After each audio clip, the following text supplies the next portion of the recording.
إن الحمد لله نحمده ونستعينه ونستغفره ونعوذ بالله من شرور أنفسنا ومن سيئات أعمالنا. من يهده الله فلا مضل له ومن يضلل فلا هادي له، وأشهد أن لا إله إلا الله وحده لا شريك له، وأشهد أن محمدا عبده ورسوله.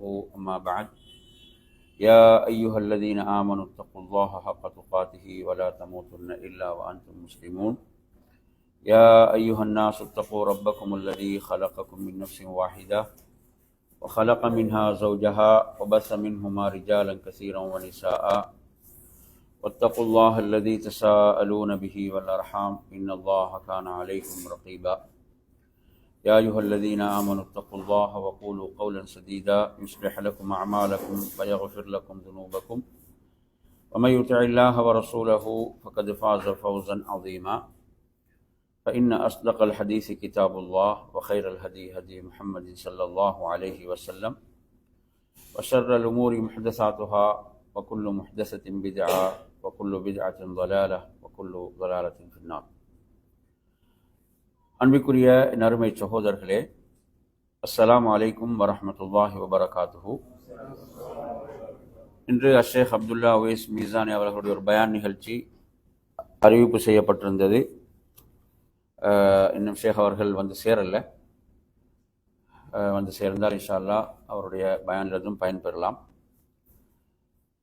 இன்றைய இந்த தலைப்பை பொறுத்தவரையில், எனது வகுப்புடைய தலைப்பை பொறுத்தவரையில், ஹதீஸ்களில் வரக்கூடிய கான ரசூலுல்லாஹி ஸல்லல்லாஹு அலைஹி வஸல்லம் அல்லது கான நபியு ஸல்லல்லாஹு அலைஹி வஸல்லம், நபி ஸல்லல்லாஹு அலைஹி வஸல்லம் அவர்கள் இவ்வாறு செய்பவர்களாக இருந்தார்கள் என்று வரக்கூடிய சில ஹதீஸ்களை, சில நபிமொழிகளை தொகுத்து நாம் இன்று பார்க்கவிருக்கின்றோம். இது பல தலைப்புகளில் இந்த செய்திகள் வரும். இப்போ நபி ஸல்லல்லாஹு அலைஹி வஸல்லம் அவர்களுடைய வாழ்நாள்தான் நமக்கு முன்மாதிரி. உலக முஸ்லிம்கள் அல்லாஹுவையும் மறுமையுடைய வெற்றியையும் யாரெல்லாம் ஆதரவு வைக்கின்றார்களோ அவர்களுக்குரிய முன்மாதிரி நபி ஸல்லல்லாஹு அலைஹி வஸல்லம் அவர்கள். அல்லாஹுடைய தூதரை பின்பற்றுவதில்தான் நமக்கு வெற்றி இருக்கிறது. ஷேகுல் இஸ்லாம் இப்னு தைமியா ரஹிமஹுல்லா அவர்கள் குறிப்பிடுவார்கள், நீங்கள் உலகத்தில் உள்ள அனைவருக்கும் மாறு செய்தாலும் அல்லாஹ் உங்களிடம் கேட்க மாட்டான். ஆனால் அல்லாஹ்வுடைய தூதருக்கு மாறு செய்தால் அல்லாஹ் உங்களிடம் கேட்பான், விசாரிப்பான், கேள்வி உண்டு. அல்லாஹ்வுடைய தூதர் அல்லாஹுவால் இந்த உலகத்துக்கு இறுதி தூதராக அனுப்பப்பட்டார்கள். எதற்காக? முழு மனித சமுதாயமும் அவரை பின்பற்ற வேண்டும் என்பதற்காக. அன்பிற்குரியவர்களே, நபி ஸல்லல்லாஹு அலைஹி வஸல்லம் அவர்களுடைய முன்மாதிரிகளில் முதலாவது ஒரு ஹதீஸை நாம் பார்ப்போம். இந்த ஹதீஸ் புகாரியில் 789வது எண்ணில் இடம்பெறுகிறது. அபூ ஹுரைரா ரலியல்லாஹு அன்ஹு அவர்கள் அறிவிக்கிறார்கள், கான ரசூலுல்லாஹி ஸல்லல்லாஹு அலைஹி வஸல்லம் இதா காம இலஸ் ஸலாத்தி யுகப்பிரு ஹீன யகூம். அதாவது நபி ஸல்லல்லாஹு அலைஹி வஸல்லம் அவர்கள் தொழுகையில் நின்றால் அவர்கள் நின்ற நிலையில் என்ன செய்வார்கள்? தக்பீர் கூறுவார்கள். நின்ற நிலையில் தக்பீர் கூறுவார்கள். இது வந்து ஆரம்ப அந்த தக்பீர், முதல் தக்பீர். முதல் தக்பீரை பொறுத்தவரையில் நபி ஸல்லல்லாஹு அலைஹி வஸல்லம் அவர்கள் நின்ற நிலையில் தான் கூறுவார்கள். இது நாங்கள் எந்த இடத்துல மக்கள் தவற விடுவாங்கண்டா, தவறு எங்கு வரும் என்றால், இப்ப இமாம் ருக்கூல இருக்கும் போது சிலர் அவசரமாக வந்து அந்த ரக்காத்தை அடைவதற்காக சேருவாங்க தானே. இமாம் ருக்கூல இருப்பாரு, ருக்கூல இருக்கும் போது சிலர் அவசரமாக வந்து என்ன செய்வாங்க? அந்த ரக்காத்திலே சேர்வதற்காக இமாமோடு ருக்கூவில் அவசரமாக சேருவார்கள். அப்படி சேரும் போது சிலர் தக்பீரை வந்து நிலையில் அப்படி நின்று கொண்டு சொல்ல மாட்டாங்க, அப்படியே குனிஞ்சு கொண்டு என்ன செஞ்சிடுவாங்க? அல்லாஹ் அக்பர் என்று சொல்லுவாங்க. புரியுது அவங்க சொல்றது? அப்ப இந்த இடத்துல அது என்ன செய்யுது? நபி வழிக்கு மாற்றமாக அமைகிறது. நபி வழிக்கு மாற்ற, நபி அவர்கள் அதை நின்ற நிலையில் தான் சொல்வார்கள். அந்த தக்பீரை எப்படிதான் சொல்லுவாங்க? நின்று கொண்டு. நின்ற நிலையில் தான் அல்லாஹு அக்பர் என்று சொல்வார். அப்ப இங்க பாத்தீங்கன்னா என்ன செய்யறது, அவசரம் அல்லாஹு அக்பர் அப்படி போறது. அப்ப அது நபி வழிக்கு என்ன மாற்றம், இதை நாங்கள் இந்த இடத்துல கவனிக்கிறோம். அதே போன்று சும்ம யகூலு இல்ல சும்ம யுகப்பிரு ஹீன யர்கஉ, ருக்கு செய்யும் போது தக்பீர் கூறுவார்கள். கொஞ்சம் வாங்க அனஸ், கொஞ்சம் செஞ்சு காட்டுங்க அந்த எப்படின்றது கொஞ்சம் வாங்க சொல்றேன். இப்ப அதாவது ருக்கு செய்யும் போது தக்பீர் சொல்லுவாங்க. எப்படி சொல்லுவீங்க? ருக்கு செய்யும் போது எப்படி தக்பீர் சொல்லுவீங்க? சத்தமா சொல்லுங்க தக்பீர. அதாவது ருக்கு செய்யும் போது, நிலையில் நின்றும் அல்ல. உங்களோட தக்பீர் எப்படிதான் வர வேணும்? செய்யும் போது எப்படி? அல்லாஹு அப்படி அப்படியே சொல்லிக்கொண்டு ருக்கு செய்யுங்க. அல்லாஹு அக்பர். புரியுது அவங்க சொல்றது? அதாவது சொல்லிக்கொண்டே ருக்குவுக்கு போறது. இப்ப இதுல ரெண்டு விஷயம் நடக்கக்கூடாது. இதுல ரெண்டு விஷயம் நடக்கக்கூடாது. ஒன்று அல்லாஹு அக்பர் என்ற நிலையில் சொல்லிட்டு ருக்குக்கு போக கூடாது. புரியுது அவங்க சொல்றது? சொல்லுங்க பாம். இல்ல இல்ல அப்படி இல்ல, அப்ப நிலையில் நில்லுங்க. அல்ல சொல்லுங்க. இப்ப இவர் தக்பீர் எங்க தான் சொல்றாரு? நிலையில் சொல்ற. இப்படியும் சொல்லக்கூடாது. அடுத்து சிலவங்க என்ன செய்வாங்கன்னா ருக்குவுக்கு போய் தக்பீரை சொல்லுவாங்க. போங்க ருக்குவுக்கு போங்க, இப்ப சொல்லுங்க, இப்ப சொல்லுங்க தக்பீர அல்லாஹ் அக்பர். அப்ப இதுவும் பிழை. புரியுது அவங்க சொல்றது? அப்ப அந்த தக்பீர் சொல்லுதல் என்பது எங்க நிகழ வேணும்? புரியுது அவங்க சொல்றது? அந்த செயலில் நிகழ வேண்டும் தக்பீர் சொல்வது என்பது. புரியுதா? இது ஒரு முக்கியமான விஷயம்.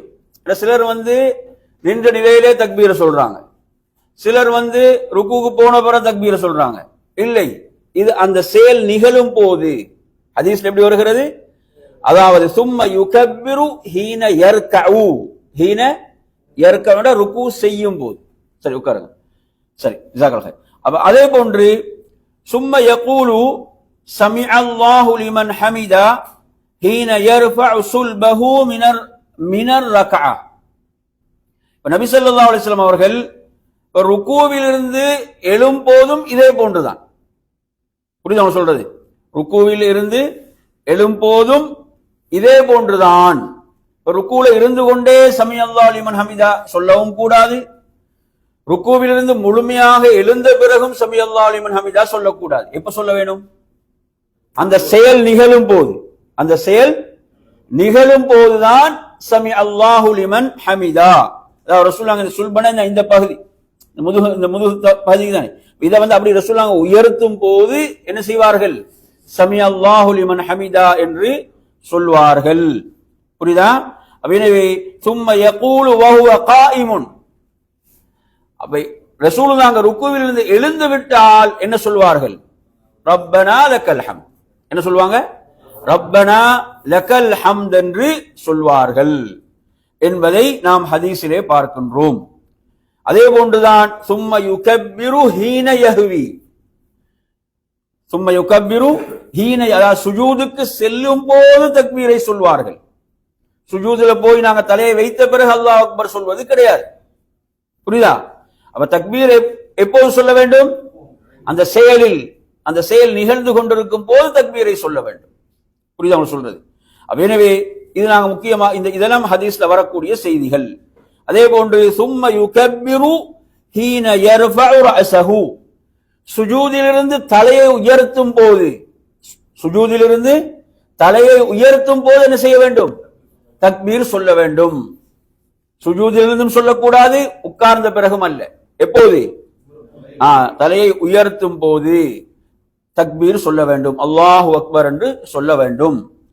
அதே போன்று சும்ம யுகப்பிரு ஹீன யஸ்ஜுது, அடுத்து இரண்டாவது சுஜூத் செய்யும் போது தக்பீர் சொல்ல வேண்டும்.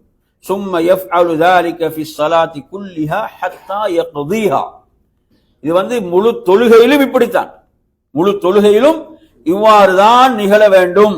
வயகப்பிரு ஹீன யகூமு மின ஸின்தைனி பஅதல் ஜுலூஸ். அதே போன்றுதான் அந்த இரண்டாவது ரக்காத்துக்கு எழும் போதும் இவ்வாறு தான் என்ன செய்ய வேண்டும்? உட்கார்ந்து விட்டு எழும்போது தக்பீர் சொல்ல வேண்டும். அப்ப இது ஒரு முக்கியமான ஒரு சட்டம். சட்டம் உங்களுக்கு புரிஞ்சுட்டா? இதுல ஏதாவது டவுட் இருக்குதா? இல்ல ஏதாவது உங்களுக்கு கிளியர் பண்றதுக்கு டவுட் இருக்குதா? அப்ப உங்களுக்கு புரிஞ்சுட்டு தானே? அவன் அந்த நிறைய பேருக்கு இந்த தக்பீர் சொல்றதுல என்ன சரியான ஒரு விளக்கம் இல்லை இல்லைங்களா? தக்பீர் சொல்வதில் சரியான ஒரு விளக்கம் இல்லை. அதனாலதான் இந்த ஹதீஸ் மிக முக்கியமாக நாம் கவனிக்க வேண்டிய ஒரு செய்தி. எப்போது தக்பீரை சொல்வது? ஏன்னா சில இமாம்களை பின்பற்றி நாங்க தொழுகிறோம். அந்த இமாம்களை பின்பற்றி தொழுகின்ற போது சில தவறுகள் நடக்குது. என்ன நடக்குது? சில தவறுகள் நடக்குது. பின்னால தொழக்கூடிய மாமூம்கள் பெரும்பாலும் சப்தத்தை ஃபாலோ பண்றாங்க. சப்தத்தை அல்ல ஃபாலோ பண்றது, சப்தத்தை நீங்க ஃபாலோ பண்ற இடங்களும் இருக்கிறது. உதாரணமா ரசூலுல்லாஹ் சொல்றாங்க, இதா கப்பரல் இமாமு ஃபகப்பிரு, இமாம் தக்பீர் சொன்னால் தக்பீர் சொல்லுங்க. இங்க நீங்க சவுண்டை தான் ஃபாலோ பண்ணு. அல்லாஹு அக்பர் என்று இமாம் சொன்னா நீங்க என்ன செய்யுங்க? அல்லாஹு அக்பர் என்று நீங்க தக்பீர் சொல்லுங்க. புரியுதா? ஓகே, அவங்க சொல்றது சரி. அடுத்த இடங்களை ஹதீஸ்ல எடுத்து படிச்சு பார்த்தீங்கன்னா, இதா ரக்கஅ ஃபர்கஉ, இமாம் ருக்கு செய்தால் ருக்கு செய்யுங்க. எப்படி வருது ஹதீஸ்ல? இமாம் ருக்கு செய்தால். சிலரை நாங்க பார்க்கிறோம், அல்லாஹு அக்பர் என்ற சவுண்ட் கேட்டுட்டாருண்டா உடனே ருக்குக்கு போயிடுவார். இமாம் ருக்குக்கு போனாரா இல்லையான்றது அவருக்கு பிரச்சனை கிடையாது. இமாம் ருக்குக்கு போனாரா இல்லையான்ற பிரச்சனை அவருக்கு கிடையாது. என்ன அவர் என்ன அல்லாஹ் அக்பர் என்று சப்தத்தை கேட்டா ருக்குக்கு போயிடும். அப்படி ஹதீஸ் வருது. ஹதீஸ் அப்படி வரல. எப்படி வருது? இமாம் ருக்கு செய்தால் ருக்கு செய்யுங்க. அப்ப நீங்க இமாமை பார்க்கலாம். தொழுகையில் இருக்கும் போது, நீங்க தொழுகையில் இருக்கும் போது யாரை பார்க்கலாம்? இமாமை பார்க்கலாம். சில கண்ணை மூடினா தொழுகை முடியும் வரையும் கண்ணை திறக்கிறது இல்லை. அது கூடாது. தொழுகையில சிலர் நினைக்கிறாங்க கண்களை மூடினாதான் உள்ளச்சம். அப்படி அல்லாஹ்வுடைய தூதர் சொல்லி தரல. பாருங்க, ஹதீஸ்கள் எடுத்து படிச்சு பாத்தீங்கன்னா, நபி அவர்களுடைய தொழுகையை பற்றி அறிவிக்கக்கூடிய சஹாபாக்கள் நபி தோழர்கள் சொல்கிறார்கள், நபி அவங்க துஹருடைய தொழுகையில அசருடைய தொழுகையில அவங்க ஓதுவதை நாம் எப்படி அறிந்து கொள்வோம்னா, அவங்களோட தாடியுடைய அசைவுகள் ஓதும் போது என்ன செய்யும்? தாடி அசையும். இந்த அசைவுகளை வைத்து நாங்க என்ன செய்வோம்? நபி அவர்கள் ஓதுகிறார்கள் என்பதை துஹர் அசர்ல எல்லாம் சொல்லுவோம், சப்தமா ஓத மாட்டான். அதை வைத்து நாம் என்ன செய்வோம்? முடிவு செய்வோம் என்றான். அப்ப நபி என்ன செய்யறாங்க? தொழுகையில சஹாபாக்கள் பார்ப்பார்கள். அடுத்து இதுல இன்னொரு முக்கியமான சட்டம் இருக்குது. என்ன சட்டம்? சிலர் தக்பீர் கட்டினால் உள்ளத்தால தான் ஓதுறாங்க, வாயுட அசைவுகள் இல்லை. அப்ப இந்த தொழுகையும் ஏற்றுக்கொள்ளப்படாது. வாயுடைய அசைவுகள் இருக்க வேண்டும், அவருக்கு கேட்கக்கூடிய அளவில் ஓத வேண்டும். ரசூலுல்லாஹ் சொல்றாங்க, லா ஸலாத்த லிமன் லம் யக்ரா பிஃபாத்திஹத்தில் கிதாப், சூரத்துல் ஃபாத்திஹா ஓதாதவருக்கு தொழுகை இல்லை. ஓதாதவர் என்ன செய்யணும்? ஓதுதல் நடைபெறும். அவருக்கு கேட்கக்கூடிய அளவுல ஓத வேண்டும்.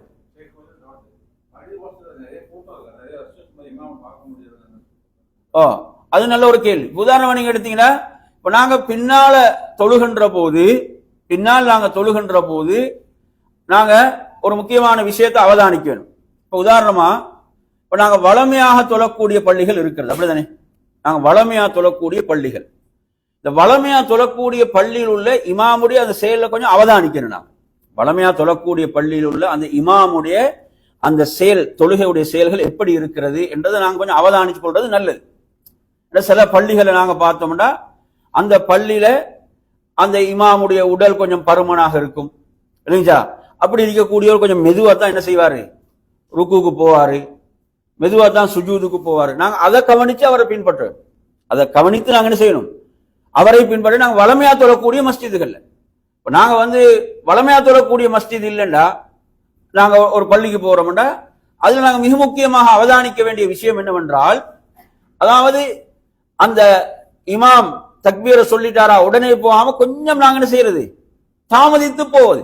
அந்த ரசூலுல்லாஹ் என்ன சொல்றாங்க? இமாம் ருக்கு செய்தால் ருக்கு செய்யுங்கள். இமாம் என்ன செய்தால்? ருக்கு செய்தால் ருக்கு செய்யுங்கள். அப்ப எனவே நாங்க என்ன செய்யறது?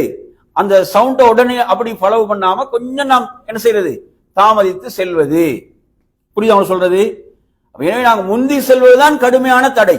முந்தி செல்வதுதான் என்ன? கடுமையாக தடுக்கப்படும். இமாம நாங்க முந்தக்கூடாது. இமாம முந்தவும் கூடாது, இமாமோடு செய்யவும் கூடாது. இமாம நாங்க என்ன செய்ய வேண்டும்? பின்பற்ற வேண்டும். இமாமை விட தாமதிக்கவும் கூடாது. 4 விஷயம் இதில் இருக்கு. எத்தனை விஷயம் இருக்குது? 4 விஷயம் இருக்குது. ஒன்று, இமாம முந்தக்கூடாது, இது கடுமையான தடை. 2வது, இமாமோடும் செய்யக்கூடாது, இமாமோடும் செய்யக்கூடாது. அடுத்து இமாமை விட தாமதிக்கவும் கூடாது. அப்ப எது சரியானது? இமாமை பின்பற்ற வேண்டும். அவர் செய்தால் செய்வது. புரியுதா? சிலவங்களை பாத்தீங்கன்னா இப்ப நிலையில் இருக்கும் போது இமாம் அல்லாஹ் அக்பர் சொல்றதுக்கு முந்தி அவர் அல்லாஹ் அக்பர் சொல்வார். இப்படியும் சிலவங்க இருக்கிறான். இமாம் ருக்குவுக்கு போறதுக்கு அல்லாஹ் அக்பர் என்று சொல்வதற்கு முன்னாலே பின்னால சிலர் அல்லாஹ் அக்பர் என்றுவாங்க. இப்படி இமாம் முந்தக்கூடாது. இமாம் என்ன செய்யக்கூடாது? முந்தக்கூடாது. இது நாங்க கவனத்துல கொள்ள வேண்டிய ஒரு விஷயம். எனவே நறுமையான சகோதரர்களே, இந்த ஹதீஸை நாங்க நன்றாக புரிந்து கொள்ள வேண்டும். ரசூலுல்லாஹ் இந்த இடத்துல எல்லாம் சவுண்டை ஃபாலோ பண்ண சொல்லல, சொன்னது செயலை. இமாம் ருக்கு செய்தால் ருக்கு செய்யுங்கள். இமாம் ருக்குவிலிருந்து எழுந்தால் நீங்கள் ரப்பனா எழுந்து சமி அல்லாஹு லிமன் ஹமிதா என்று சொன்னால் நீங்கள் ரப்பனா லக்கல் ஹம்த் என்று நீங்கள் சொல்லுங்கள். ரப்பனா வலக்கல் ஹம்த் என்று சொல்லுங்கள். பல ரிவாயத்துக்கள் அதுல வருகிறது. அதே போன்றுதான் இமாம் சுஜூத் செய்தால், பரா இப்னு ஆசிப் ரலியல்லாஹு அன்ஹு அறியக்கூடிய ஒரு ஹதீஸை நீங்க பார்க்கலாம். அதாவது நபி அவர்கள் பூமியில் நெற்றியை வைத்த பிறகுதான் நாம் சுஜூதுக்காக குனிவோம். எப்படி ஹதீஸ்ல வருது? நபி அவர்கள் பூமியில அவங்க நெற்றியை வைப்பாங்க, அதுக்கு பிறகுதான் நாம் என்ன செய்வோம்? சுஜூதுக்காக குனிவோம் என்றான். அப்ப இது நாங்க ஹதீஸ்ல படிக்கக்கூடிய ஒரு விஷயம். அதனால இமாம் அப்படி செல்லும் போதே நாங்க பின்னால செல்லக்கூடிய, இமாம் சுஜூத் செய்தால் நீங்கள் சுஜூத் செய்யுங்கள். ஹதீஸ்ல எப்படி வருகிறது? இமாம் சுஜூத் செய்தால் நீங்கள் சுஜூத் செய்யுங்கள் என்று வருகிறது. எனவே நறுமையான சகோதரர்களே, அப்ப இந்த நாங்க ஒரு இமாமை பின்பற்றி தொழும் போது இந்த ஒரு விளக்கம் நமக்கு இருக்க வேண்டும். இந்த ஒரு ஃபிக்ஹ், இந்த ஒரு விளக்கம் நமக்கு இருக்க வேண்டும். இதுல ஏதாவது டவுட் இருக்குதா? ஏதாவது கேள்வி இருக்குதா? சொன்னது புரிஞ்சிருந்தேன் உங்களுக்கு. எனவே அதாவது இமாமை நாங்க மிகவும் இமாமை விட்டு நாங்க தாமதிக்கவும் கூடாது, இமாமை நாம் முந்தி செல்லவும் கூடாது, இமாமோடு சேர்ந்தும் செய்யக்கூடாது, இமாமை பின்பற்றி நாம் செய்ய வேண்டும். ரசூலுல்லாஹ் சொல்றாங்க, இன்னமா ஜுஇலல் இமாமு லியுத்தம்ம பிஹி, நிச்சயமாக இமாம் நியமிக்கப்பட்டதெல்லாம் பின்பற்றப்படுவதற்காக. புரியுதா சொல்றது? எனவே இதை நாம் கவனத்தில் கொள்ள வேண்டும். எனவே இதுல நாம் கவனிக்க வேண்டிய மற்றும் ஒரு விஷயம் தான், இப்ப சலாம் கொடுக்கும் போது நீங்க எடுத்தீங்கன்னா, அதாவது சில நேரங்களில் பார்த்தீங்கன்னா தாமதித்து லேட்டா வரக்கூடியவங்க இமாம் ஒரு சலாம் கொடுத்தவுடன் எழுந்து விடுகிறார்கள். இமாம் ஒரு சலாம் வலது பக்கம் சலாம் கொடுத்தாரா எழுந்து விடுகிறார்கள். தாமதமாக வந்து இது பிழை. என்ன செய்ய வேண்டும்? இமாம் 2 சலாம் கொடுத்த பிறகுதான் அவங்க என்ன செய்யணும்? அவர்கள் தவறியதை தொழுவதற்கு எழ வேண்டும் என்பதையும் நாம் இங்கு புரிந்து கொள்ள வேண்டும். புரியுதா சொல்றது?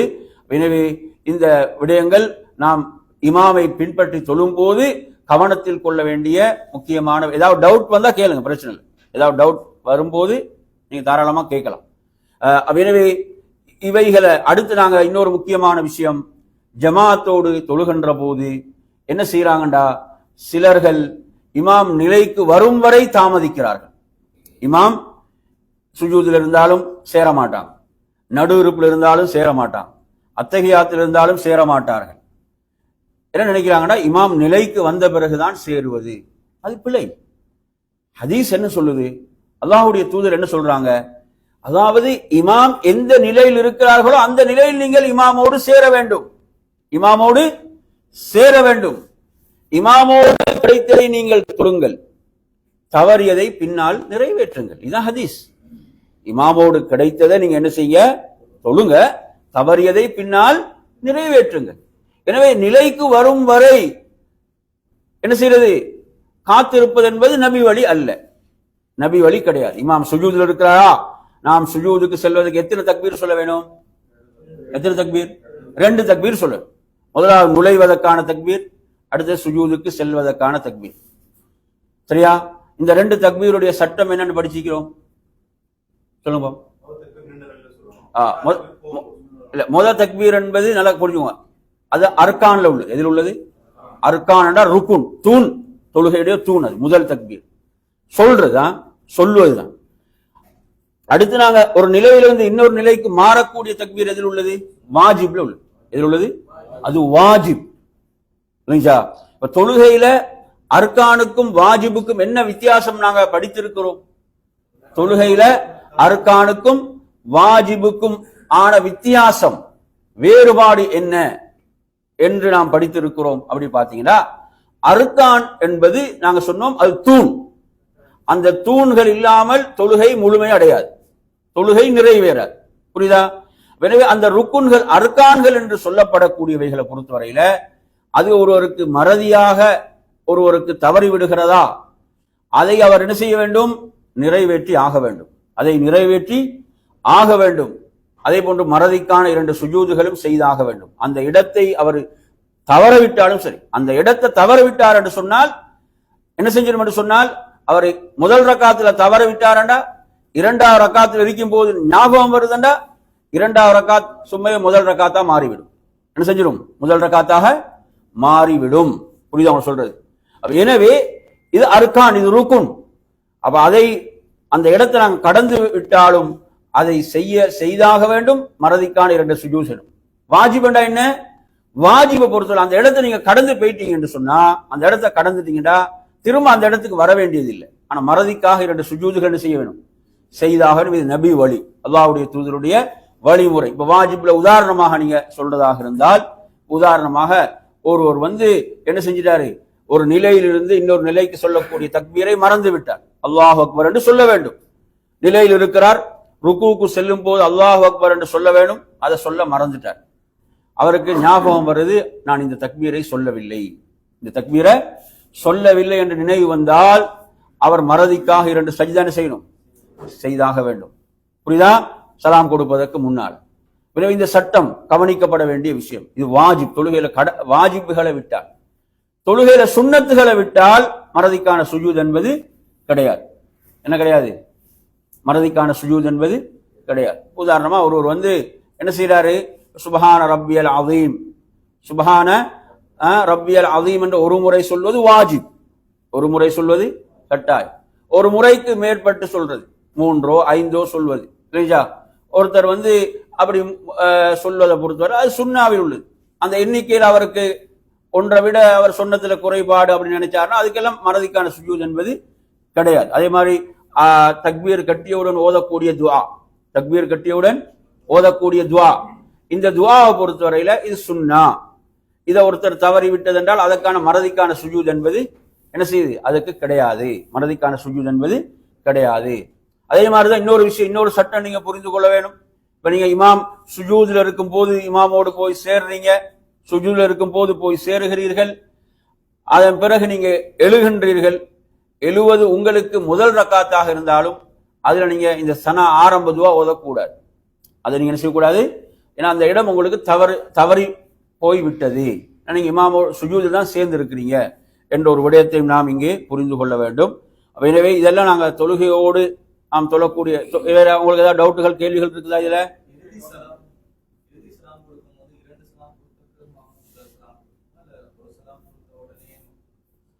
அதாவது இப்படிதான். அதுல ஹதீஸை நாங்க படித்து பார்க்கும் போது இமாமுடைய செயலை தொடர்ந்து பின்பற்றி செய்வது என்பதுதான். இதுல நாங்க 2 வழிமுறைகளையும் பார்க்கிறோம். இமாம் ஒரு சலாம் கொடுத்துட்டாரு, என்ன செய்வாங்க, சிலர் வலது பக்கம் திரும்புறாங்க. ஆனா இதுல சிறந்த முறையாக 2 சலாம் இமாம் கொடுத்த பிறகு நாங்க என்ன செய்யறது, சலாம் கொடுக்கக்கூடிய முறை என்பது இதுல சிறந்ததாக இருக்கிறது. சரி,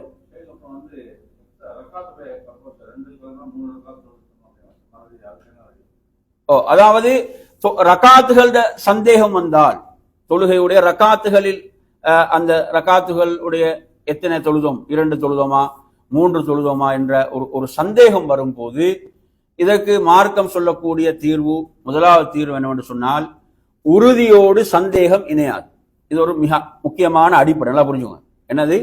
உறுதியோடு, சொல்லுங்க, உறுதியோடு சந்தேகம் இணையாது. உதாரணமா நான் உங்களுக்கு அந்த கேள்விக்கு பதில் சொல்றதுக்கு முன்னால பாருங்க. உதாரணமா ஒருத்தர் உழு செஞ்சுட்டு வாரார், சரியா? நல்ல முறையில உழு செஞ்சுட்டு வாரார். உழு செய்து விட்டு வரும்போது என்ன செய்யறது, அந்த உறுப்பை சரியா கழுவினேனா, இந்த உறுப்பை சரியா கழுவினேனான்னு வரக்கூடிய சந்தேகங்களை நாங்க கண்டுகொள்ளவே கூடாது. ஏன்னா நாங்க அந்த செயலை செஞ்சிட்டோம், அந்த செயலை செஞ்சோம், அது முழுமையாக உருவ நிறைவேற்றி விட்டு வருகிறோம். வரும்போது சைத்தான் என்ன இப்படியான சந்தேகங்களை போடுவான்டா, நீ அந்த உறுப்பை சரியாக கழுவினாயா, இப்படியான இது இதுக்கு நாங்க இடம் கொடுக்கவே கூடாது. சைத்தான் இப்படியான ஊசலாட்டங்களை கொண்டு வருவான். அதனாலதான் ரசூலுல்லாஹ் அந்த காற்று பிரிவதை சொல்லும் போது அதற்கு சொன்ன தீர்வு என்ன? காற்று பிரிந்த மாதிரியான ஒரு உணர்வை சைத்தான் ஏற்படுத்துவான். காற்று பிரிந்தது போன்ற ஒரு உணர்வை சைத்தான் ஏற்படுத்துவான். அப்படி சைத்தான் ஏற்படுத்தும் போது என்ன செய்யுது? தொழுகையுடைய உள்ளச்சம் பாதிக்குது, தொழுகையுடைய அந்த ஈடுபாடு பாதிக்குது, இதெல்லாம் பாதிக்குதா இல்லையா? அதனாலதான் ரசூலுல்லாஹ் என்ன சொல்றாங்க, அதாவது சப்தத்தை கொண்டு முடிவு செய்யுங்க அல்லது அதனுடைய துர்நாற்றத்தை கொண்டு முடிவு செய்யுங்க. சும்மா இப்படியாக வரக்கூடிய இந்த சந்தேகங்களுக்கெல்லாம் இடம் கொடுக்காதீங்க. இதுக்கெல்லாம் நீங்க முடிவு செய்ய வேண்டிய இந்த ரெண்டுல ஒன்றை கொண்டுதான். ஏன் ஷைத்தான் என்ன செய்வானா, அந்த தொழுகையுடைய உள்ளச்சத்தில் இப்படியான பிரச்சனைகளை ஏற்படுத்துவான். புரியுது அவங்க சொல்றது? அதே போன்றுதான் இப்ப ரக்காத்துகளை பொறுத்தவரை நல்லா புரிஞ்சுக்கோங்க. உறுதியோடு சந்தேகம் இணையாது என்ற அந்த அடிப்படையில அவருக்கு உறுதி எத்தனை? 2 ரக்காத் என்பது உறுதி என்ன வைங்க, 2 ரக்காத் தான், 3 ரக்காத் கிடையாது என்று உறுதியாகிவிட்டால் உறுதியை எடுத்துக்கொள்வார். உறுதியை தான் அவர் எடுக்க வேண்டும். புரியுது அவங்க சொல்றது? உறுதியை எடுத்துக்கொள்வார், உறுதியை எடுத்து செயல்படுவார். அதே நேரத்தில் அவருக்கு உறுதி செய்து கொள்ள முடியாத நிலையில் இருக்கிறார். 2ஆ 3ஆ, அங்கே 50% இங்கே 50% என்று இருக்குது. முடிவு செய்ய முடியாத நிலை என்றால் இந்த சந்தர்ப்பத்தில் பேணுதல் என்ற அடிப்படையில் அவர் 2 ரக்காத் தான் எடுப்பார், குறைவை தான் எடுப்பார். என்ன செய்வாரு? குறைவை தான் அவர் எடுப்பார், குறைவை எடுத்து செயல்படுவார். ஆனா இந்த சந்தர்ப்பங்களில் எல்லாம் அவர் மறதிக்காக இறுதியில 2 சஜிதாக்களை செய்து கொள்வார். புரியுதா? சந்தேகம் வந்துட்டா இல்லையா? எனவே மறதிக்காக என்ன செய்வாரு? இறுதியாக 2 சஜிதாக்களை செய்து கொள்வார் என்ற சட்டத்தை நாம் இதிலே விளங்கிக் கொள்ள வேண்டும், புரிந்து கொள்ள வேண்டும். வேற எதுவும் டவுட் இருக்குதால?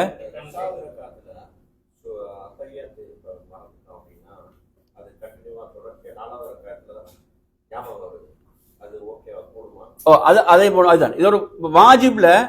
இவர் கேட்கறது 2வது ரக்காத்துல அத்தஹியாத்துல உட்காருதல் என்பது வாஜிப்ல உள்ளது. சரி, வாஜிபை பொறுத்தவரை நல்லா புரிஞ்சுக்கோங்க. அந்த இடத்தை விட்டு நீங்க கடந்து செல்வதற்கு முன்னால் நினைவு வந்தால் நீங்க உடனே உட்கார்ந்து விடலாம். இப்ப நீங்க எழும்போதே நினைவு வருது, எழும்போதே நினைவு வந்தா உடனே உட்கார்ந்து விடலாம். புரியுது அவங்க சொல்றது? நீங்க எழுந்து தக்பீரையும் கட்டிய பிறகு, எழுந்து தக்பீரையும் கூறிய பிறகு, கட்டிய பிறகு உங்களுக்கு நினைவு வந்தால் நீங்க மறுபடியும் வர வேண்டியது இல்லை. நீங்க தொழுகையை கண்டினியூ பண்ணுவீங்க. இறுதியில சலாம் கொடுப்பதற்கு முன்னால மறதிக்காக 2 சஜிதாக்களை செய்வீர்கள், மறதிக்காக 2 சஜிதாக்களை செய்வீர்கள். இதுதான் அதற்கான அதான் வாஜிபை பொறுத்தவரையில. அந்த இடத்தை நீங்க கடந்து போயிட்டீங்கன்னா திரும்ப வர வேண்டியது இல்லை. அதுக்கு நீங்க பகரமாக மறதிக்கான 2 சஜிதாக்களை செய்து விட்டால் போதுமானது. சரியா?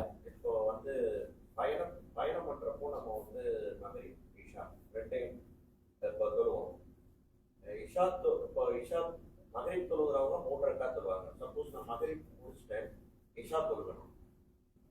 இமாம் இஷா தொழுகிற இமாமுக்கு பின்னாடி இருக்கு, சாரி மகரிப் தொழுகிற இமாமுக்கு பின்னாடி இருந்து இஷா தொழுகிறேன். இப்போ 2 ரக்காத்து முடிஞ்சவனா அவர் 3ஆவது ரக்காத்தை எந்திரிச்சிருவாரு. இப்போ நான் என்ன செய்யணும்? நான் எப்படி அதை கண்டினியூ பண்ணி அவரோட இருந்து ஃபைனலாக முடிக்கணுமா, இந்த இடையிலே சலாம்? நல்ல ஒரு கேள்வி. இது பலருக்கும் பிரயாணத்தில் ஏற்படக்கூடிய ஒரு சிக்கல். சரிதானே? பிரயாணத்தில் நாங்கள் மிக முக்கியமாக ஒரு விஷயத்தை சொல்லிக்கொள்ள என்னென்னு சொன்னால், பிரயாணத்தில் மஸ்ஜிதுக்குள்ள நுழையக்கூடியவர்கள் அந்த இமாம் தொழுவது மகரிபா இஷாவா என்றதை நாங்கள் உறுதிப்படுத்த வேண்டிய அவசியமே கிடையாது. ஏன்னா சிலர் பள்ளி உள்ளுக்கு போன முதலாவது என்ன கேட்பாங்கடா, பக்கத்தில் உள்ளவர்கிட்ட இவர் என்ன தொழுகிறாருன்னு கேட்பாங்க, மகரிபா இஷாவா. இந்த கேள்வியே அவசியமற்றது. அதாவது நாம் எந்த தொழுகையை தொழ வேண்டுமோ அந்த தொழுகையுடைய நீயத்தோடு நாம் அந்த ஜமாத்தில் இணைய வேண்டும். சரியா? ஜமாத் நடக்கும் போது தனியாக தொழுதாலும் அது நபி வழிக்கு முரண். ஜமாத் நடக்கும் போது நாங்கள் இன்னொரு ஜமாத் ஆரம்பிப்பது அதைவிட பயங்கரமானது, அதைவிடவும் நபி வழிக்கு மாற்றமானது. எனவே இங்க நபி வழி அந்த ஜமாத்துல நாங்க இணைந்து தொழுவது, அந்த ஜமாத்துல இணைந்து நாம் தொழுவது. இப்ப நீங்க சொல்வது போன்று, அதாவது மகரிபை தொழக்கூடிய ஒரு இமாமுக்கு பின்னால் ஒரு பிரயாணி இஷாவை தொழும் போது அதில் 2 முறைகள் அதுல கவனிக்கப்படும். 2 முறைகள். ஒன்று அவர் 2வது ரக்காத்தில் அத்தஹியாத்துல அமர்ந்து அப்படியே உட்கார்ந்து இருப்பார். இமாம் 3வது ரக்காத்தை அங்க உட்கார்ந்து அத்தஹியாத்துல உட்கார்ந்து சலாம் கொடுக்கும் வரை இருந்து அந்த இமாம் சலாம் கொடுக்கும் போது அவரோடு சேர்ந்து என்ன செய்வார்? சலாம் கொடுப்பார். இதுதான் இதுல சிறந்த முறை. இன்னொரு முறை இதுல என்னென்று சொன்னால், 2வது ரக்காத்தில் இமாமை விட்டு பிரிவதாக மனதால் எண்ணி அவர் சலாம் கொடுத்து என்ன செஞ்சிருவாரு, அந்த இதை விட்டு பிரிந்து விடுவார். இந்த 2 முறைக்கும் என்ன இருக்குது, மார்க்கத்தில் ஆதாரம் அனுமதி இருக்கிறது. எனவே இதுல நாம் கவனிக்க வேண்டிய சட்டம்.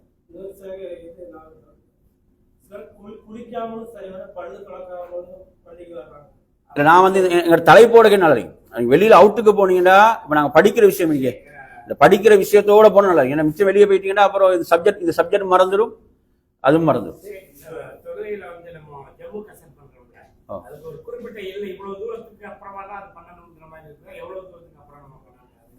அதாவது இதுல நீங்க பிரபலமான கருத்து நீங்க எடுத்தீங்கன்னு சொன்னா, அதாவது 80 கிலோமீட்டர் என்பது இல்லைங்களா, 80 கிலோமீட்டர் என்பதை பொறுத்தவரையில இதில் உள்ள ஒரு பிரபலமான ஒரு கருத்து புரியுதா சொல்றது.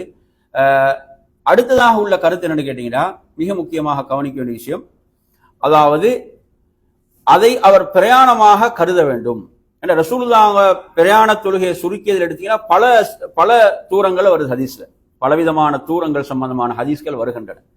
எனவே இந்த ஹதீஸ்களை வைத்து அறிஞர்கள் என்ன முடிவு எடுக்கிறாங்கண்டா, அதாவது ரசூலுல்லாஹ் இதை ஏன் இவ்வாறு மட்டிடவில்லை என்றால், பிரயாணமாக எதையெல்லாம் கருதப்படுமோ, பிரயாணமாக கருதுவாரோ அதில் அவர் என்ன செய்யலாம், இந்த சட்டத்தை பேணலாம், சுருக்கி தொழலாம், சேர்த்து தொழலாம் என்ற சட்டம் புரியுது சொல்றது.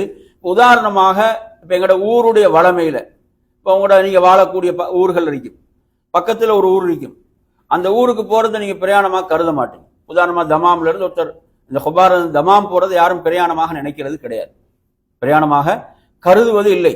ஆனா அதே நேரத்துல ராஜ்தன்னூராவுக்கு போறாரு அல்லது ஜுபைலுக்கு போறாரு, இதை ஒரு பிரயாணமாக கருதுவார், இதை ஒரு பிரயாணமாக கருதுவார்.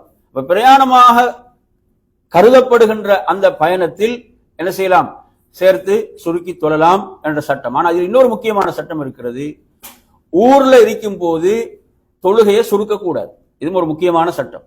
உதாரணமா சிலவங்க நாங்க உம்ரா போகும்போது சொல்லுவாங்க, என்ன சொல்லுவாங்க, நாங்க அசருக்கு நிறுத்தும் போது சொல்லுவாங்க, நான் அசரை என்ன செஞ்சேன், கொபார்லே தொழுதுடுவான், அசரனா கொபார்லே தொழுதுட்டு வந்துடுவான். அப்ப அசரை கொபார்லே தொழுதுட்டு வந்தா பிரச்சனை கிடையாது. ஆனா அதை 2ஆக தொழுதா பிழை, 2 ரக்காத்தாக தொழையில, 2ஆக சுருக்க முடியும், ஊருடைய எல்லையை கடந்த பிறகுதான், ஊருடைய எல்லையை கடந்த பிறகுதான் 2ஆக சுருக்கலாம்.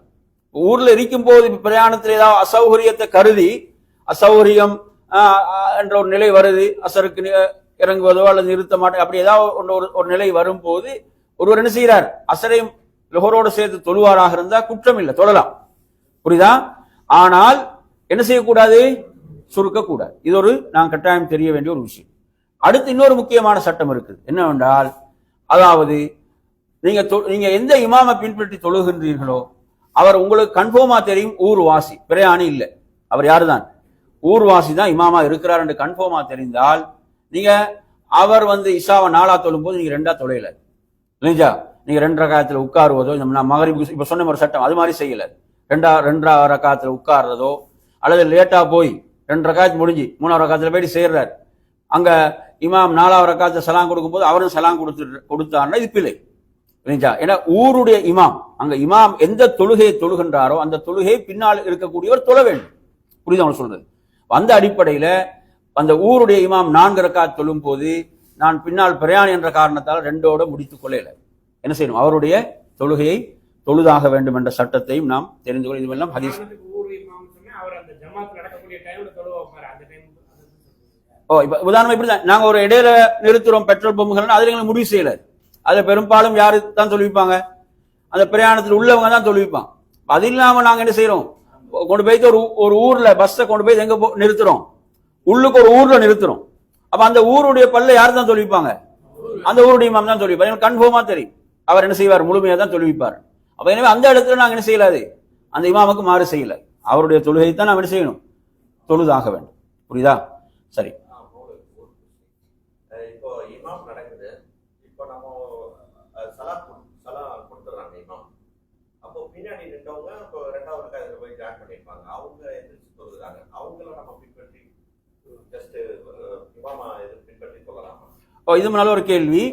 அதாவது இந்த கேள்விக்கான பதில் என்னன்னு சொன்னால், இப்ப ஒரு இமாமை பின்பற்றி தொழும் வரை அவர் மௌமூம், ஒரு இமாமை பின்பற்றி தொழும் வரை அவர் யாரு? அவர் மஅமூம், இமாமை பின்பற்றி தொழுபவர். இப்ப இமாம் சலாம் கொடுத்துட்டார் என்றால் அவர் யாரு கிடையாது? மஅமூம் கிடையாது. அவர் என்ன செஞ்சாரு? அவர் இப்ப தனிய தொழ ஆரம்பிச்சுட்டார். புரியுதா சொல்றது? இமாமை பின்பற்றும் வரை அவர் யாரு? மஅமூம். இமாம் சலாம் கொடுத்த பிறகு அவர் எழுந்து தொழ ஆரம்பிக்கிறார் என்றால் அவரை பின்பற்றி தொழலாம், அவரை பின்பற்றி தொழலாம் என்பதுதான் சரியான கருத்து, இல்லைங்களா? ஏன்னா அவர் இமாமை விட்டு பிரிஞ்சிட்டார், அவர் தனியாக என்ன செய்யறார்? இப்போது தொழுகின்றார். எனவே இந்த இவரை பின்பற்றி என்ன செய்ய முடியும்? தொழ முடியும் என்பதுதான் அதில் உள்ள அறிஞருடைய கருத்தாக தீர்ப்பாக இருக்கு.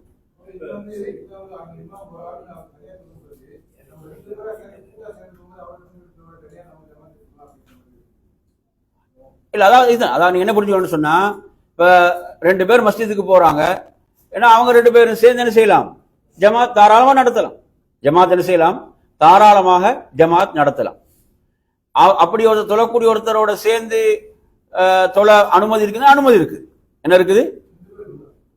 இல்ல, நாங்க என்ன சொல்றோம்டா, இப்ப ஒருத்தர் வந்து தனியா போறாருன்னு வைங்களே, தனியா பள்ளிக்கு போறார், இன்னொருத்தர் கிடையாது, இல்லைங்களா? ஒருத்தர் தொழுது கொண்டு இருக்கிறார். இப்ப அவர் வந்து ஃபர்ல தான் தொழுகிறார் என்று தெரிஞ்சா அவரோட என்ன செய்யலாம்? சேர்ந்து கொள்ளலாம், இணைஞ்சு கொள்ளலாம். இப்ப இதுல இன்னொரு சட்டம் இருக்குது. என்ன சட்டம்டா, இப்ப சில நேரங்கள்ல பாத்தீங்கன்னா, இப்ப நாங்க மஸ்ஜிதுல தொழுதுட்டு உட்கார்ந்து இருப்போம், மஸ்ஜிதுல நாங்க தொழுதுட்டு உட்கார்ந்து இருப்போம். தொழுதுட்டு உட்கார்ந்து இருக்கும் போது ஒருத்தர் தான் வாரார். அவர் வந்து என்ன செய்யறாரு? சத்தமா தக்பீர் கட்டி தொழுகிறார். இப்ப தொழுத ஒருத்தருக்கு அவரோட போய் சேரலாம். இதுக்கு மார்க்கத்துல அனுமதி. ரசூலுல்லாஹ் இப்படி தொழுத ஒருத்தருடைய விஷயத்துல கேட்கிறாங்க, இவருக்கு யாராவது உங்கள சதக்கா செய்ய விரும்புறீங்களா, தர்மம் செய்ய விரும்புறீங்களா? அப்ப தொழுத ஒருத்தர் போய் அவரோட என்ன செய்யறாரு? இணைந்து கொண்டார். அப்ப அவர் 2வது தொழக்கூடிய தொழுகைக்கு அவருக்கு நஃபிலுடைய நன்மை கிடைக்கும். அவர் ஃபர்ல தொழுதுட்டார், ஃபர்ல ஒரு முறை தான் தொழலாம், ஃபர்ல ஒரு முறை தான். இப்ப 2வது முறை தொழக்கூடிய தொழுகைக்கு அவருக்கு அந்த நஃபிலுடைய நன்மை கிடைக்கும். புரியுதா அவங்க சொல்றது? அவ்வாறு செய்வதற்கும் என்ன இருக்குது? மார்க்கத்துல அனுமதி. தொழுத ஒருத்தர் இப்ப ரசூலுல்லாஹ் என்ன சொல்றாங்க? பிரயாணத்துல நீங்க தொழுதுட்டு வந்தீங்க வைங்களே, பிரயாணத்துல அசரை தொழுதுட்டு வந்துட்டீங்க, லுஹரோட அசரன் சேர்த்து தொழுதுட்டு வந்தீங்க. தொழுதுட்டு வந்தா இப்ப என்ன செய்யுது? பள்ளியில ஜமாத் நடக்குது. பள்ளிக்கு பக்கத்துல இருக்கிறீங்கன்னா நீங்க போய் ஜமாத்தோட தொழ. பள்ளிக்கு பக்கத்துல வெளியில இருக்கிறீங்க, பேசி கொண்டு இருக்கிறீங்கன்னா ரசூலுல்லாஹ் என்னதான் சொல்றாங்க? அந்த அப்படி ரசூலுல்லாஹ் தொழாத ஒருத்தரை பார்த்து கேட்கிறாங்க, ஜமாத் நடந்து நீங்க ஏன் தொழலைன்னா, நான் தொழுதேன்னு சொல்றாரு, தொழுதுட்டு வந்தன்றார். தொழுதுட்டு வந்தாலும் திரும்ப தொழுங்கன்றாங்க. ஏன்னா அவர் மஸ்ஜிதுக்கு பக்கத்துல இருக்கிறாரு. அப்ப மக்கள் என்ன நினைப்பாங்க? தவறா நினைப்பாங்களா? இல்லையா? என்னடா ஒரு முஸ்லீமா இருந்து தொழாம இருக்கிறான்னு தான் நினைப்பாங்க. அப்படியான சூழல் ரசூலுல்லாஹ் என்ன செய்றாங்க? அந்த தொழுகையை திரும்ப தொழுங்க, உங்களுக்கு நஃபிலுடைய நன்மை இருக்கிறதுன்றான். புரியுதா? இது நல்ல ஒரு கேள்வி, இதுவும் நல்ல ஒரு கேள்வி. இப்ப குர்ஆன்ல நீங்க எடுத்தீங்கன்னு சொன்னா, குர்ஆன்ல வரக்கூடிய ஒரு வசனம், அந்த வசனத்தை நான் உங்களுக்கு இப்ப எடுத்து காட்டுகிறேன். அதாவது அந்த வசனத்துடைய அமைப்பு எப்படி வருது அப்படின்னு பாத்தீங்கன்னு சொன்னா,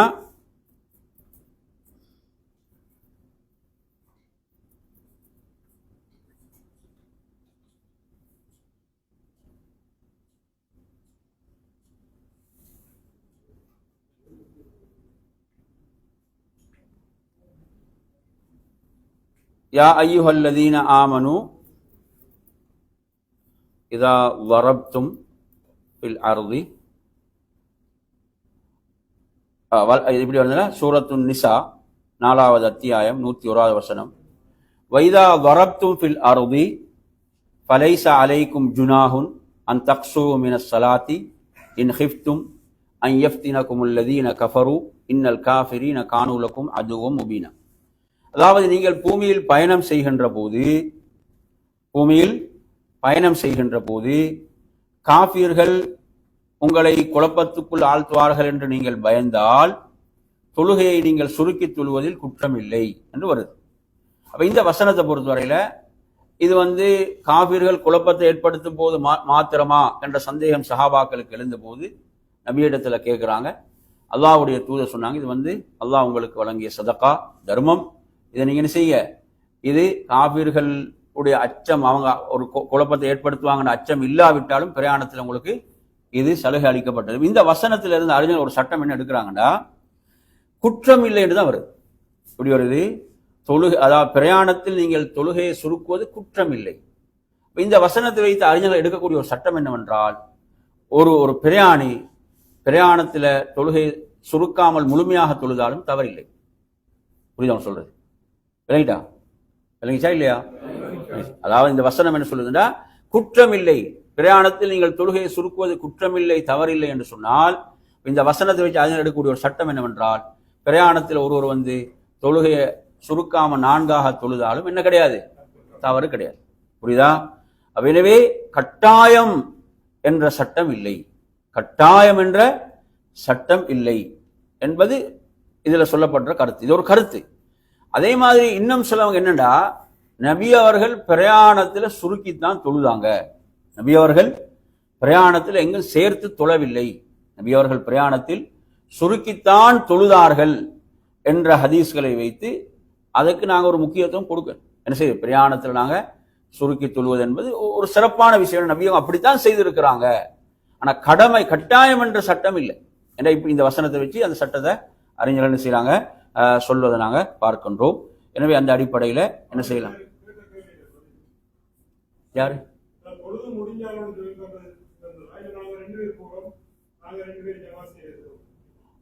இப்படிதான், அதாவது 2 பேர் போனா அந்த 2 பேர் ஜமா செய்யறது சிறந்து. ஏன்னா அவர் சில நேரம் அவர் சுன்னத்தை தொழுகிறாரா இல்லையா, எதை தொழுகிறாருன்னு முடிவு செய்ய முடியாமலும் இருக்கலாம். புரியுதா சொல்றது?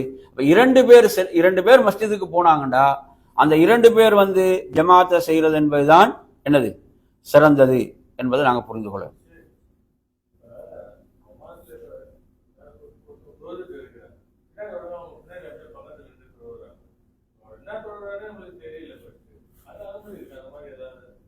அதாவது இப்படிதான் பெரும்பாலும் நாங்க அந்த வக்துக்கு வரும்போது அந்த தொழுகை தான் தொழுவாங்க, அப்படித்தானே? சில நேரங்கள்ல சுன்னத்து தான் அவர் தொழுகிறாருன்னா அவருக்கு ஒரு சின்ன சைகை செய்யலாம், கையை அப்படி கொஞ்சம் கீழே போடலாம், இல்லைங்களா? அப்ப அதை கண்டு அவர் என்ன செய்வாரு, அப்படி விலகி போயிடுவார். இப்ப ரசூலுல்லாஹ்வுடைய இரவு தொழுகை நீங்க எடுத்தீங்கன்னா, நபி அவங்க இரவு தொழுகையை தொழுகின்ற போது அப்துல்லாஹ் இப்னு அப்பாஸ் ரலியல்லாஹு அன்ஹு அவங்களோட இடது பக்கத்துல, ரசூலுல்லாஹ்வுடைய இடது பக்கத்துல நிக்கிறாங்க. நபி அவங்க தொழுகையை தனியா தான் ஆரம்பிச்சாங்க, தொழுகையை தனியா ஆரம்பிச்சாங்க. ஆரம்பிக்கும் போது அவர் என்ன செய்யறாரு, அல்லாஹ்வுடைய தூதரோட இணைந்து கொள்றாங்க. அப்ப அவர் இடது பக்கம் இருக்கும்போது ரசூலுல்லாஹ் அவங்களை பிடித்து அப்படி வலது பக்கம் நிறுத்துறாங்க. அப்ப இந்த ஹதீஸை நீங்க எடுத்து படிச்சாலும் என்ன செய்யுது, அவங்க இணைந்து கொள்றான். எனவே இவ்வாறு ஒரு தனித்து சொல்லக்கூடிய ஒருத்தரோட என்ன செய்யலாம், இணைந்து கொள்ளலாம் என்ற அந்த முன்மாதிரி அந்த ஹதீஸை நாங்க பார்க்கிறோம். எனவே அந்த அடிப்படையில அப்படி இணைந்து கொள்ள முடியும். அவர் சுன்னத்தான் தொழுகிறாருன்னா சுன்னத் அவருக்கு ஜமாத்தாக தொலைலாது, இந்த மாதிரியான முன்பின் சுன்னத்துகளை. எனவே அவர் என்ன செய்யுது, அப்படி கொஞ்சம் கையாள செய்ய செஞ்சாருன்னா அவர் என்ன செஞ்சிருவார், அவர் போயிடுவார், இல்லைங்களா? அந்த மாதிரி செயல்பட்டு கொள்ளலாம்.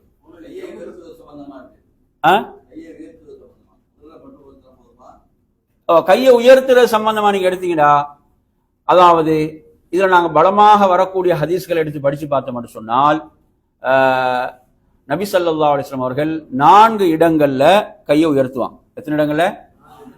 4 இடங்களில் அல்லாஹ்வுடைய தூதர் ஸல்லல்லாஹு கையை உயர்த்துவாங்க. அதுல ஆரம்பம் முதல்ல உயர்த்துவாங்க.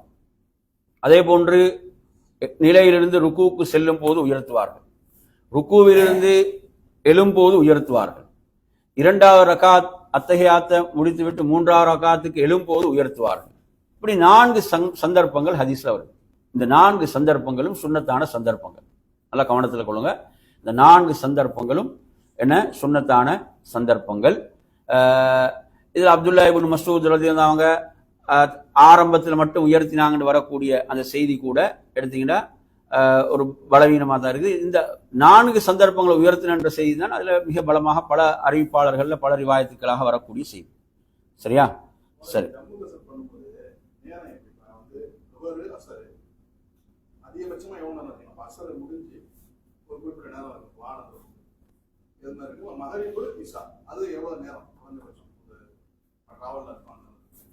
அதாவது இப்படிதான், இப்ப லுஹரை பொறுத்தவரையில அசருடைய அதான் வரை லுஹருடைய நேரம், அசர் தொழுகையை பொறுத்தவரையில அசருடைய அதான் மகரிப் வரைக்கும் அது நேரம். ஆனா சிறந்த நேரம் எடுத்தீங்கன்னா ஆரம்ப நேரத்துல தொழுகிறதான், ஆரம்ப நேரத்துல தொழுகிறதான் சிறப்பு. இப்ப ரசூலுல்லாஹ் சொல்றாங்க, யார் சூரியன் மறைவதற்கு முன்னால் அசருடைய ஒரு ரக்காத்தை அடைந்து கொண்டாரோ அவர் அசரை அடைந்து கொண்டவர். இந்த ஹதீஸ் வருது. அதேதான், இதே சட்டம் தான், ஜம்மு கஸ்ருக்கு இதே சட்டம் தான். தொழுகையுடைய நேரம் எதுவோ அதுதான். புரியுதா சொல்றது? இப்ப நீங்க லுஹரையும் அசரையும் என்ன செய்றீங்க, லொஹருடைய நேரத்தில் அசரை முற்படுத்தி தொழ விரும்புறீங்களா, தொழலாம். அதே போன்று அசரை நீங்க அசருடைய நேரத்தில் லோஹரை பிற்படுத்துறீங்களா, அதுவும் செய்யலாம். இல்லைங்களா? மகரிபுடைய நேரத்துக்கு இஷாவை முற்படுத்தி தொழ விரும்புறீங்களா, தொழலாம். அல்லது இஷாவுடைய நேரத்துக்கு மகரிபை பிற்படுத்த விரும்புறீங்களா, என்ன செய்யலாம். இதெல்லாம் ரசூலுல்லாஹ்வுடைய முன்மாதிரி உள்ளவை. இதற்கெல்லாம் அல்லாஹ்வுடைய தூதருடைய முன்மாதிரி என்ன செய்து தாராளமாக இருக்கிறது என்பதை நாங்கள் புரிந்து கொள்ளும்.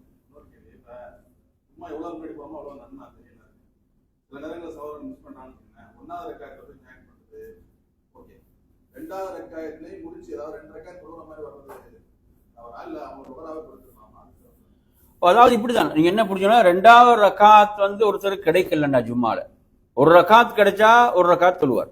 ஜும்மா கிடைச்சிட்டு ஒரு ரக்காத் அவருக்கு என்ன செய்யுது, ஒரு ரக்காத் கிடைக்கிறது என்றால் அவர் இன்னொரு ரக்காத் தொழுவார். தொழுது ஜும்மாவை நிறைவு செய்வார்.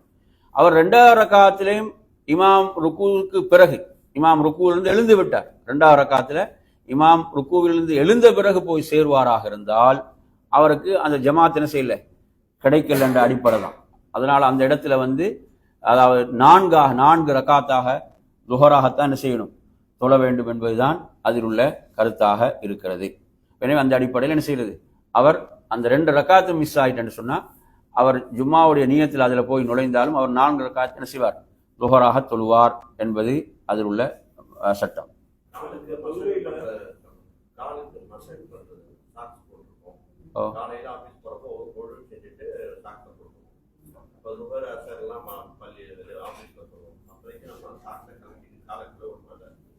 அதாவது நீங்க எப்படிதான் மஸ்ஹை பொறுத்தவரையில மஸ்ஹுக்கு அனுமதி இருக்குது, சாக்ஸ் மீது மஸ்ஹு செய்வதற்கு மார்க்கத்தில் அனுமதி இருக்கிறது.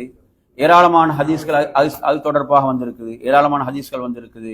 எனவே அந்த அடிப்படையில சாக்ஸ் மீது மஸ்ஹு செய்யறதுக்கு என்ன நிபந்தனைகள், அந்த நிபந்தனைகளுக்கு உட்பட்டிருந்தா தாராளமா மஸ்ஹு செய்யலாம். அதுல நீங்க கவனிச்சீங்கன்னு சொன்னா, அதாவது உது செய்தவராக அதை அணிந்திருக்க வேண்டும், அதை அணியும் போது உது செய்தவராக அணிந்திருக்க வேண்டும் என்பது அதுல கவனிக்க வேண்டிய முக்கியமான விஷயம். அதே போன்று நாங்கள் அந்த சாக்ஸை கலட்டக்கூடாது. கரண்டை வரை உள்ள அந்த பகுதி அதை என்ன செஞ்சிருக்கணும், அது மறைத்து கட்டாயம் கழுவப்பட வேண்டிய அந்த பகுதிகள் மறைத்திருக்க வேண்டும் என்ற விடயம். அதே போன்று ஒரு ஊர்ல இருக்கக்கூடியவர்கண்டா ஒரு நாள் ஒரு இரவும் பகலும் அதன் மீது மஸ்ஹு செய்யலாம். ஒரு பிரயாணி என்றால் 3 இரவு 3 பகல் என்ன செய்யலாம், 3 நாட்கள் மஸ்ஹு செய்யலாம். குளிப்பு கடமையாகக்கூடிய ஏதாவது ஒன்று நடந்து விட்டால் இந்த சட்டம் என்ன செஞ்சிடும், அதாவது பலம் இழந்து விடும். ஏன்னா குளிப்பு கடமையாகக்கூடிய ஒரு விஷயம் நடந்தால் அவர் அந்த கட்டாய குளிப்பை நிறைவேற்றி ஆகணும் முதலாவது. எனவே அப்படி இல்லாத போது அவருக்கு சிறு தொடக்கு ஏற்படும் போது, உதுவை முறிக்கக்கூடிய காரியங்கள் ஏற்படும் போது அவர் உது செய்து அதன் மீது மஸ்ஹு செய்யலாம். மஸ்ஹு செய்யும் போது அதனுடைய மேல் பகுதி மட்டும்தான், மேல் பகுதி மாத்திரம்தான் மஸ்ஹு செய்யப்படும், கீழ்ப்பகுதி மஸ்ஹு செய்யப்படக்கூடாது. எப்படி நாங்கள் 2 காதையும் மஸ்ஹு செய்யறோம் ஒரே தடவை, அப்படி ஒரே தடவையா செய்யறது சிறந்தது. அப்படி சிரமம்னா முதலாக வலதை மஸ்ஹு செஞ்சுட்டு இடதையும் என்ன செய்யலாம், மஸ்ஹு செய்து கொள்ளலாம். இதுதான் அதனுடைய சட்டம். அதே போன்று அந்த சாக்ஸ் அவர் எப்ப அணிவாரோ அதிலிருந்து நேரம் ஸ்டார்ட் ஆகாது. எப்ப முதல் மஸ்ஹு செய்வாரோ, முதல் மஸ்ஹு எப்ப செய்வாரோ அதிலிருந்து தான் அந்த ஒரு இரவு ஒரு பகல் என்ற டைம் என்ன செய்யும், ஸ்டார்ட் ஆகும் என்ற கணக்கு எடுக்கப்படும் என்றது நாங்கள் இதுல தெரிந்து கொள்ள வேண்டிய சட்டங்கள். சரியா? இது மஸ்ஹோட சம்பந்தப்பட்ட சட்டம்.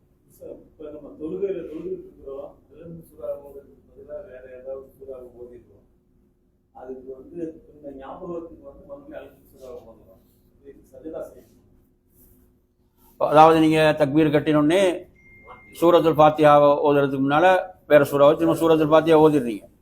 இதுக்கு நீங்க மறதிக்கான 2 சஜிதா செய்யணும், மறதிக்காக 2 சஜிதா செய்யணும்.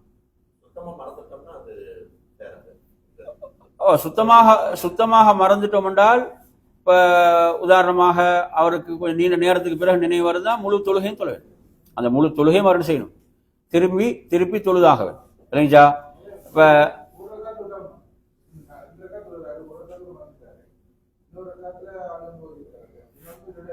அப்ப திரும்ப அவர் என்ன செய்யும், அந்த ஒட்டோவாக அந்த 2வது ரக்காத் முதலாவது ரக்காத் ஆகும், திரும்ப ஒரு ரக்காத் தொலைன்னு வரும். ஏன்னா ஒரு அர்க்கானை விட்டிருக்கிறார். சூரத்துல் ஃபாத்திஹான்றது தொழுகையுடைய அர்க்கான்ல உள்ள, சூரத்துல் ஃபாத்திஹா ஓதாத தொழுகை அல்ல என்ற ஹதீஸ் இருக்கு.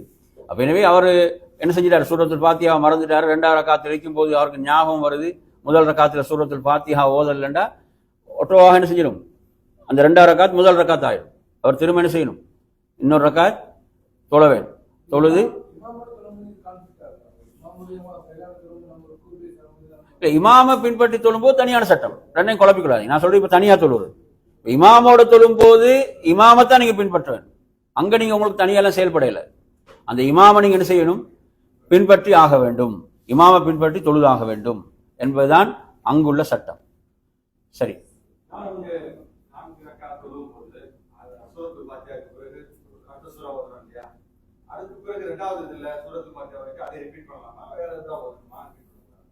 அது இந்த கேள்வியை பொறுத்தவரையில, அதாவது நாங்க அதே சூறாவை ஓதாம 2வது ரக்காத்துல இன்னொரு சூறா ஓதுறதா என்னது ஒரு ஒரு சிறந்த முறை சொல்றது. ஏன்னா ரசூலுல்லாஹ்வுடைய தொழுகை முறை பற்றிய ஹதீஸ்கள் நாங்கள் எடுத்து படித்து பார்க்கும் போது வரக்கூடிய ஹதீஸ்கள் எல்லாம் என்ன செய்யுது, ஒரே சூறாவை ஓதினாங்கன்ற ஒரு செய்தி வரக்கூடிய ஒரு செய்தி வருது. ஃபஜ்ருடைய தொழுகையில ரசூலுல்லாஹ் முதல் ரக்காத்திலும் இதா ஜுல்சிலா ஓதினாங்க, 2வது ரக்காத்திலும் இதா. இது வந்து ஒரு பலவீனமான ஹதீஸ், ஆதாரப்பூர்வமான ஒரு செய்தி அல்ல, தவறு கிடையாது. அப்படி அப்படி ஓதினா தவறுன்றதுக்கு இல்லை. ஆனா இதுல முறை என்னதான், அதுல ஒன்று ஓதுறது, அடுத்தது இன்னொரு சூறா ஓதுறது, அல்லது ஒரே சூறாவை 2 பகுதியா ஓதுறது. ஒரு சூறால ஒரு அதனுடைய ஒரு பகுதி, இதுல 2வது ரக்காத்துல இன்னொரு பகுதி, அப்படியும் என்ன செய்யலாம், ஓதலாம்.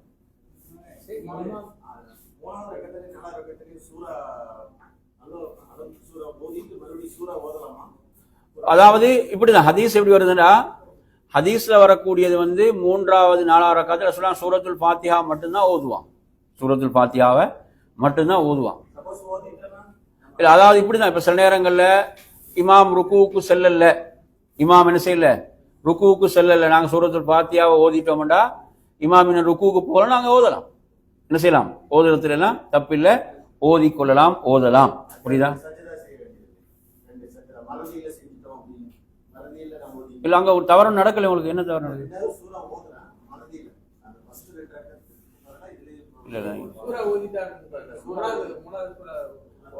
தனித்து தொழும் போதா எப்படி கேக்குறீங்க? தனியா தொழும் போது அப்படி ஓதினா அதுக்கு மறதிக்கான சுஜூத் கிடையாது, அதுக்கு மறதிக்கான சுஜூத் கிடையாது.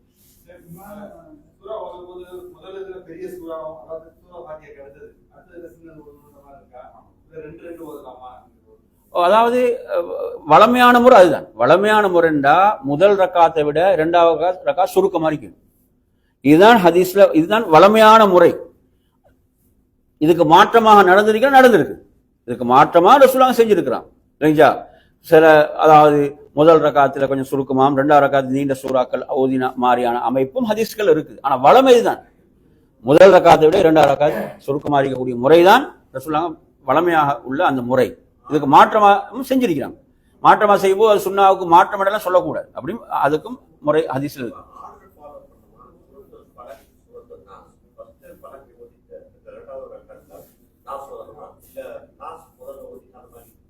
இல்ல, அதாவது இப்படிதான், அந்த முறை தான் சிறந்தது.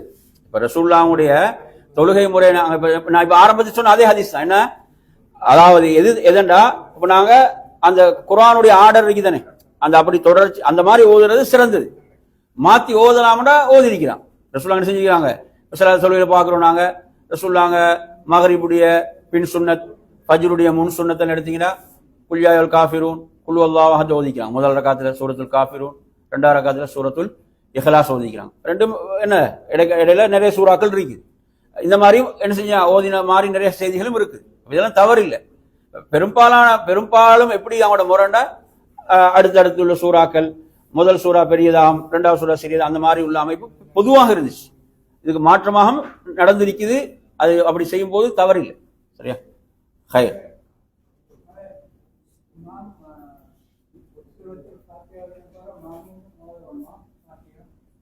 அதாவது இது இந்த கேள்வியை பொறுத்தவரையில நன்றாக புரிஞ்சுக்கோங்க. இமாம் சப்தமிட்டு ஓதக்கூடிய ரக்காத்துகள்ல தான் கருத்து வேறுபாடு இருக்குது. இமாம் சப்தமிட்டு ஓதக்கூடிய ரக்காத்துகள்ல பின்னால் உள்ளவங்க ஓத வேணுமா என்றதுல கருத்து வேறுபாடு இருக்குது. சரியா? அறிஞர்களுக்கு மத்தியில். அது இல்லாம இமாம் மௌனமாக ஓதக்கூடிய ரக்காத்துகள்ல கட்டாயம் பின்னால சொல்லக்கூடிய மாமும்களும் கட்டாயம் ஓத வேண்டும். இதுல மட்டும் ஒரு கருத்து வேறுபாடு, ஒரு பலமான கருத்து வேறுபாடு அதுல இருக்குது. இல்லைன்னு இல்லை. என்னன்னு கேட்டீங்கன்னா, குர்ஆன்ல அல்லாஹ் சொல்றான், ஃபஇதா குர்இல் குர்ஆனு ஃபஸ்தமிஉ லஹு வஅன்சிது லஅல்லகும் துர்ஹமூன். குர்ஆன் ஓதப்பட்டால் நீங்க வாய் மூடி செவிதாழ்த்தி கேளுங்கள், நீங்க அருள் செய்யப்படுவீங்கன்னு குர்ஆன் சொல்லு. இந்த வசனத்தின் அடிப்படையில இப்ப இமாம் ஓதும் போது வாய் மூடி செவிதாழ்த்தி, அங்க வந்து வாய் மூடி என்ற வார்த்தை சேர்ந்தா வரும். ஃபஸ்தமிஉ லஹு வஅன்சிது, வாய் மூடி செவிதாழ்த்தி கேளுங்கள். என்ற குர்ஆன் வசனம். அதே மாதிரி இது என்னது, இது தொழுகைக்கு வெளியே எல்லாத்தையும் உள்ளடக்கக்கூடிய ஒரு வசனம். அதே மாதிரி ஹதீஸ்ல நீங்க முஸ்லீம்ல பாத்தீங்கன்னா ரசூலுல்லாஹ் சொல்றாங்க, இமாம் நியமிக்கப்படுவது பின்பற்றப்படுவதற்காக, இமாம் ஓதினால் நீங்கள் வாய் மூடி செவிதாழ்த்தி கேளுங்கள் என்றும் ஹதீஸ் இருக்குது. அதனால இந்த ஹதீஸ் எல்லாம் பலமான ஆதாரமாக இருக்குது என்ன, இமாம் ஓதும் போது ஓதக்கூடாது என்பது. அதே நேரத்தில் சூரத்துல் ஃபாத்திஹா மட்டும் ஓத வேண்டும் என்றவங்க எந்த ஹதீஸை கொண்டு வராங்கண்டா, சூரத்துல் ஃபாத்திஹா ஓதப்படாத தொழுகை அல்ல, சூரத்துல் ஃபாத்திஹா ஓதப்படாத தொழுகை குறையுடையது என்பார் ஹதீஸ்கள் அவங்க கொண்டு வராங்க. அதுவும் பலமான செய்திகள் தான். அதனால இதுல அதாவது நாங்கள் நன்றா புரிஞ்சுக்கோங்க, ஒருவர் ஏதாவது ஒரு கருத்தை இதுல தேர்வு செய்யலாம். அந்த கருத்தின்படி அவர் செயல்படலாம். நான் ஓததான் வேணும் என்ற கருத்தில் உள்ளவங்க, இப்போ இமாம் ஷாஃபி என்றா இமாம் ஷாஃபி ரஹிமுல்லா அவங்கள்ட்ட ஓத வேணும் என்ற நிலைப்பாடு இருக்கிறது. இமாம் அபு ஹனீஃபா ரஹ்மத்துல்லாஹி இமாம் சத்தமா ஓதக்கூடிய ரக்காத்துகள் ஓத தேவை நிலைப்பாடு இருக்கு. எனவே இதுல ஏதாவது ஒரு நிலைப்பாடை எடுத்து ஒருவர் செயல்படலாம். எது சரி என்று அவருக்கான அதுல என்ன செய்யலாம், செயல்படலாம் என்பதுதான் அதற்கான விளக்கம். சரி, வேற எதுவும் கேள்விகள் இருக்குதா?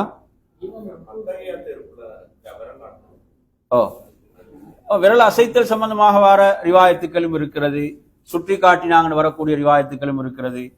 அசைத்தல் அசைத்தல் என்று வரக்கூடிய வாசகத்தை சிலவங்க பலவீனப்படுத்தக்கூடியவங்களும் இருக்கிறாங்க. அந்த வாசகத்தை இல்லை அது பலமானதுன்னு சொல்லக்கூடியவங்க இருக்கிறாங்க. எனவே அதுல நீங்க எடுத்தீங்கன்னா அசைத்தல் அதே போன்று ஆரம்பத்தின் சுற்றி காட்டல், இந்த ரெண்டு முறையும் என்ன செய்யுது ஹதீஸ்ல வரக்கூடிய முறைகள் தான். இதுல எதாவது நடைமுறைப்படுத்தினாலும் சுன்னால வரக்கூடியதுதான். புரியுதா? அப்படி நாங்க புரிஞ்சுக்கிட்டோம்னா சரியா இன்ஷா அல்லாஹ்.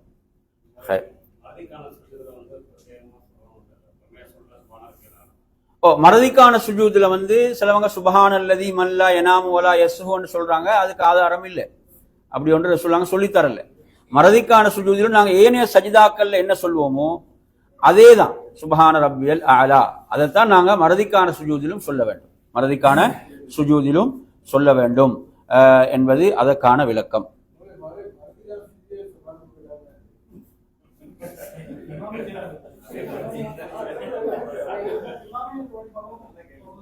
எப்படி இப்படிதான் அல்லாஹ் குர்ஆன்ல சொல்றான், ரப்பனா லா துஆஹிதுனா இன் நஸீனா அவ் அக்தஅனா, அதாவது நாம் மறதியாக விட்டவைகள், மறதியாக செய்தவைகள், தவறுதலாக விட்டவைகள், இதில் எம்மை குற்றம் பிடித்து விடாதே என்று அல்லாஹ் சொல்லித்தரான் குர்ஆன்ல.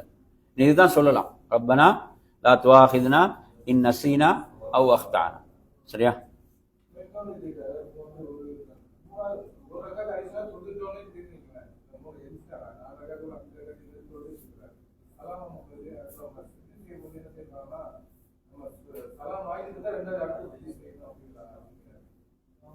அதாவது இப்ப நீங்க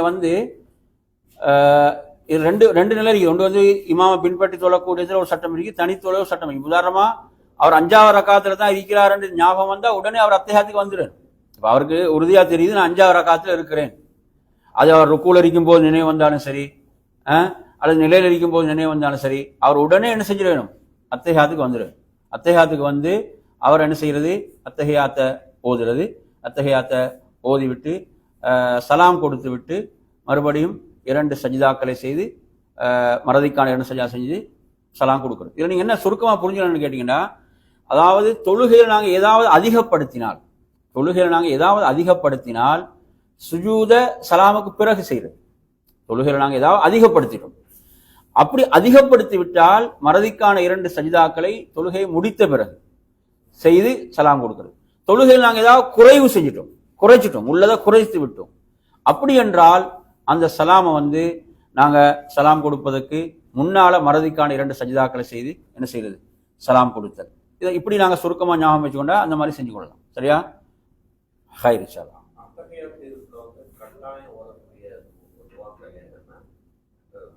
கட்டாயம் ஓதக்கூடிய துவாக்கள் என்று சொல்லி பார்த்தீங்கன்னா, அதாவது அத்தஹியாத்தும் 2வது ரக்காத்தில் இருக்கிறோம்டா அஷ்ஹது அல்லா இலாஹ இல்லல்லாஹ் வ அஷ்ஹது அன்ன முஹம்மதன் அப்துஹு வ ரசூலுஹு வரைக்கும் ஓதிட்டு அவர் 3வது ரக்காத்துக்கு எழுவார். இப்ப கடைசி ரக்காத்தாக இருந்தால் அவர் அத்தஹியாத்தையும் நபி மீது ஸலவாத்து சொல்வதும் கட்டாயம். அதே போன்று சில அறிஞர்கள் இந்த துவாவையும் கட்டாயமாகத்தான் காண்றான். அல்லாஹும்ம இன்னி அஊது பிக மின் அஸாபில் கப்ரி வ மின் அஸாபின் நாரி ومن عذاب جهنم ومن فتنة المحيا والممات ومن فتنة المسيح الدجال اللهم إني أعوذ بك من المعصم والمغرم. வார்த்தைகள் கொஞ்சம் மாற்றமாக பல ரிவாயத்துகள் இதில் வருது. இந்த துவாவை கூட என்ன ரசூலுல்லாஹ் வந்து இந்த துவாவை தொழுகைகள் அத்தியாயங்களை கற்றுத்தருவதை போன்று கற்றுத்தந்தாங்க. இப்படி இந்த 4 விஷயங்களை கொண்டு பாதுகாப்பு தேடுமாறு ஏவினாங்க. அந்த வாசகங்கள் இருக்குது, அந்த வார்த்தைகளை வச்சு இது வந்து கட்டாயம் இதையும் ஓத வேணும் என்ற அளவு கட்டாயம் என்ற அளவுக்கு காண்றான், கட்டாயம் என்ற அளவுக்கு காண்றவனும் இருக்கிறான். இந்த 4 விஷயங்களை கொண்டு பாதுகாப்பு தேடக்கூடிய துவா.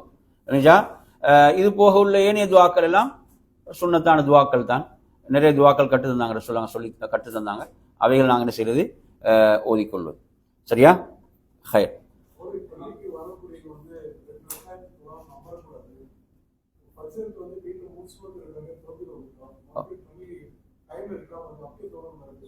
இதனால ஒரு கேள்வி, ஏன்னா ரசூலுல்லாஹ் சுன்னத்தான தொழுகைகளை வீட்டில் பெரும்பாலும் தொழுதாங்க. அந்த அடிப்படையில் ஒருத்தர் வந்து சுன்னத்தான தொழுகை வீட்டில் தொழுது பள்ளிக்கு வராரு, இன்னும் ஜமாத் ஆரம்பிக்கல என்றால் அவர் உட்காருவதற்கு முன்பு 2 ரக்காத் தொழுது விட்டு தான் உட்கார வேண்டும். திரும்ப அவர் சுன்னத்துக்கு நியத்து வைக்கக்கூடாது. ஏன்னா சுன்னத்தை அவர் ஆல்ரெடி தொழுதுட்டார். எனவே பொதுவான நஃபிலான 2 ரக்காத் என்று நியத்து வச்சு தான் என்ன செய்வார், அவர் தொழுவார். தஹியத்துல் மஸ்ஜித் நாங்கள் சொல்லுவோம் தானே, தஹியத்துல் மஸ்ஜித் என்று நியத்து வச்சு தொழுவோம்.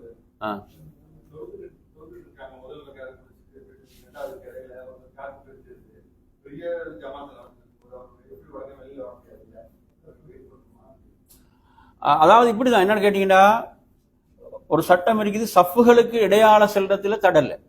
இப்ப தொழுகைக்கு தொழக்கூடியவருக்கு முன்னால குறுக்கே செல்லக்கூடாதுன்ற சட்டம் இருக்குதானே, அது வந்து சஃப்புகளுக்கு இடையில் செல்வதற்கு அனுமதி இருக்குது. அதுக்கு என்ன செய்யுது, ஹதீஸ்ல அப்துல்லா இப்னு அப்பாஸ் நான் அப்படி சென்ற செய்தியில் ரசூலுல்லாஹ் அவளை தடுக்கலன்னு வரக்கூடிய செய்தியெல்லாம் வச்சு அது அனுமதி எடுக்கிறாங்க. சஃப்புக்கு இடையால நீங்க என்ன செய்யலாம், போகலாம்.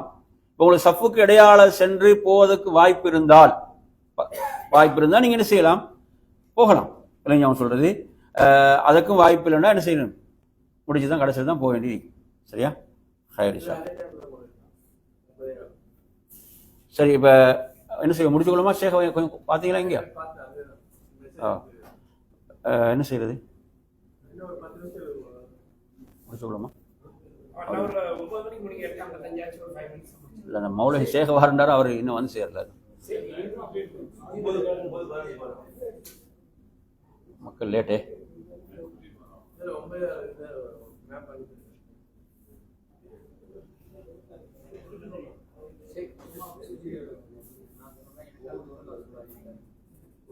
எப்படி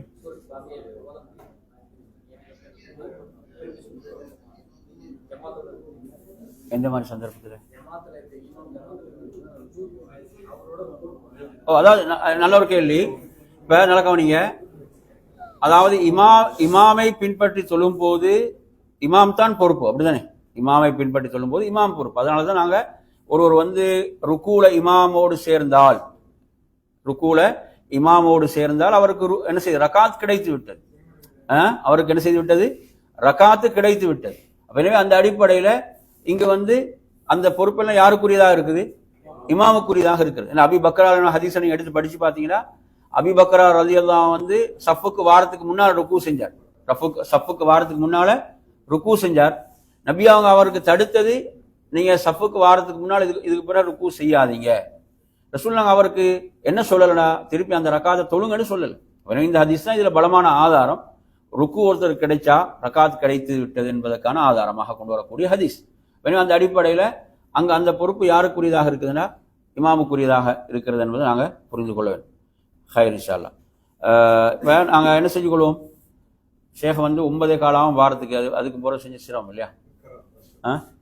கஷ்டம். அப்ப நாங்க இன்ஷா அல்லாஹ் இன்றைக்கு வகுப்பு இதோட முடிச்சு கொள்வோம் இன்ஷா அல்லாஹ். பாரக்கல்லாஹு ஃபீக்கும். அடுத்த நாளைக்கு வகுப்புக்கு பேர் பதிஞ்சவங்க இன்ஷா அல்லாஹ் சரியாக காலை 8:30 மணிக்கு வந்துடுங்க.